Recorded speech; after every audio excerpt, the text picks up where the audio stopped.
দোতলা বাড়ির জানালায় ঝুলে থেকে ৪৫ ডিগ্রি গরমে কাজ করতে কেমন লাগে জানো? তাহলে আজকের ভিডিওটা শেষ পর্যন্ত দেখে যাও।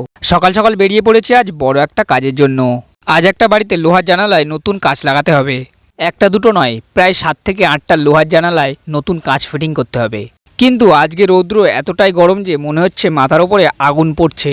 তার মধ্যে ভারী কাজ কাঁধে নিয়ে উঠতে হচ্ছে দুতলা বাড়িতে। আর একটু ভুল হলেই বড় দুর্ঘটনা ঘটে যেতে পারে। প্রথমে বাঁশের একটা ভাড়া তৈরি করলাম, তারপর সেই ভাড়ার ওপরে উঠে শুরু হলো কাঁচ বসানোর কাজ। নিচে তাকালেই ভয় লাগে, তবুও কাজ থামালে চলে না, কারণ আমাদের মতন ছেলেদের জীবনটা ঘাম ও পরিশ্রম দিয়েই চলে। হাত কেটে যাচ্ছে, শরীর ক্লান্ত হয়ে যাচ্ছে, তবুও একটা জানালার কাজ ফিটিং হয়ে গেলে মনে একটা আলাদা শান্তি লাগে। মানুষ শুধু ভিডিওটাই দেখে, কিন্তু এই ভিডিওর পিছনের কষ্টটা খুব কম মানুষই দেখে। আর এইভাবেই চলছে আজকে আমাদের কঠিন কাজের দিনটা।